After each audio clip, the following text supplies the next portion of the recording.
Hola, ¿cómo andan? Vamos a hacer el ejercicio 9 de la guía 11 de péndulo simple. Dice que para demoler edificios se usa una gran esfera de hierro de 350 kilogramos de masa y esta cuelga de un cable de acero de un largo de 35 metros. Cuando la esfera se coloca a un lado del edificio a 1 metro de distancia, se le eleva 20 grados y luego se la suelta.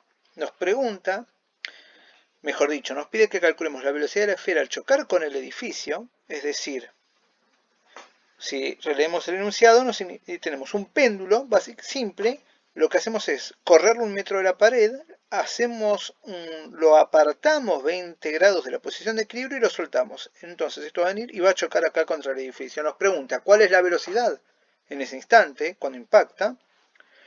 Y me dice después, si yo quiero que ahora la esfera choque en este punto, pero a 20 metros sobre segundo, ¿cuál es el ángulo inicial que necesito? Vamos a hacer algunas consideraciones. Este ejercicio conviene encararlo por conservación de energía, tal cual como ustedes vieron en la introducción a la física. No obstante, el ítem A lo vamos a hacer utilizando las ecuaciones del oscilador armónico y el ítem B lo vamos a hacer por conservación de energía para darle distintas miradas. Bien. Recordemos que el péndulo simple es un caso más de movimiento armónico simple, sin rozamiento en este caso, en torno a un punto de equilibrio, que es cuando la masa está en la parte más baja. Recordemos que la masa M es puntual, a diferencia del péndulo físico que van a ver con otros ejercicios. Y la masa del alambre de la grúa es despreciable respecto a la masa de 350 kilogramos. Y como nos dijeron recién, la condición inicial es que se aparta 20 grados de la posición de equilibrio a t igual a 0. Por repaso de la segunda ley de Newton, lo que obtenemos es esta sumatoria de fuerzas, que es la componente angular en θ versor del peso, y este es igual a la masa por la aceleración en esa coordenada. Dividiendo a todo por m y por l, obtengo esta ecuación diferencial de segundo grado. No importa, es un nombre por ahora, más adelante lo van a ver ustedes en la materia de matemática, el formalismo y cómo se procede para las posibles soluciones. Y lo importante es destacar que el θ este con dos puntos arriba es la derivada segunda respecto al tiempo del ángulo. Como vimos, una posible solución para esto es esta ecuación de acá, donde θ0 es la amplitud de este coseno, pero esta amplitud está en radianes, no vayan a poner metro o algo así, porque una cosa es el muelle o resorte elástico donde la amplitud es en metros, en este caso es un péndulo. Yo lo que tengo es un ángulo en función del tiempo, entonces este valor θ0 es un ángulo. Omega es la raíz de g sobre l, y tanto la amplitud de esta oscilación como la fase sale de condiciones iniciales. La velocidad es la derivada respecto al tiempo de la expresión previa y la aceleración es la derivada segunda respecto al tiempo dos veces de la posición o la derivada respecto al tiempo de la velocidad. Nos dice como dato que la longitud es 35 metros y la masa es 350 kilogramos. Por otro lado, nos comentan condiciones iniciales. Nos dice, cuando la esfera se coloca 1 metro al lado del edificio y luego se la eleva a 20 grados, que es un equivalente a pi sobre 9 radianes, se la suelta. ¿Qué implica esto a t igual a 0? A ver, al tiempo inicial, yo elijo que el tiempo inicial sea 0, ¿bien? Cuando enciendo mi cronómetro. Que la posición a t igual a 0, que es la ecuación 1, esto de acá, sea para t igual a 0, es decir, t igual a 0 omega por t, que se parte, se hace 0, sea igual a pi sobre 9, y que la velocidad en ese mismo instante, t igual a 0, sea 0.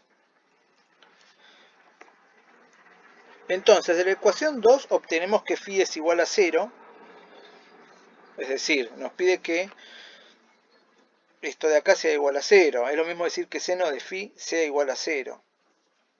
Bien, y phi igual a 0 cumple con esa condición. También, obviamente, los múltiplos enteros de pi.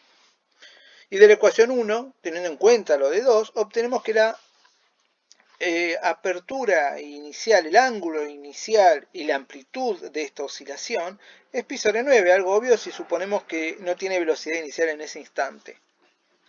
Por lo tanto, el ángulo en función del tiempo, la ecuación completa va a ser pi sobre 9 por el coseno de raíz de g sobre L, es decir, la frecuencia natural de esta oscilación por el tiempo. Fíjese que si obtenemos el valor del ángulo 1, es decir, este ángulo de acá, nosotros ya obtuvimos cuál es la amplitud de oscilación en radianes, recordemos. Pero por otro lado sabemos que acá esto conforma un triángulo rectángulo. Yo puedo saber con qué ángulo impacta respecto a la posición de equilibrio. Bien. Esto, fíjense que si yo tengo un triángulo rectángulo que lo denoté acá, lo marqué con el angulito verde, yo sé que L por el seno del ángulo es esta distancia de acá. Bien, que está acá arriba, es la misma. Entonces, podemos igualar el ángulo en función del tiempo para obtener ese instante en el cual impacta con la pared. De igual manera, mediante la ecuación de la velocidad para ese mismo instante, vamos a obtener la velocidad en la cual choca para ese T1.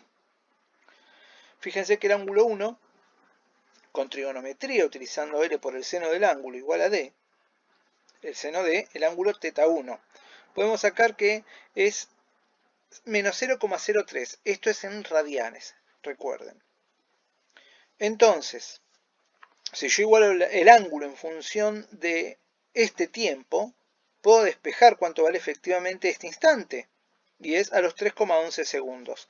Si reemplazo ese tiempo en la de velocidad medida en radianes sobre segundo, puedo obtener de que la velocidad en la cual impacta es menos 0,18 sobre segundo.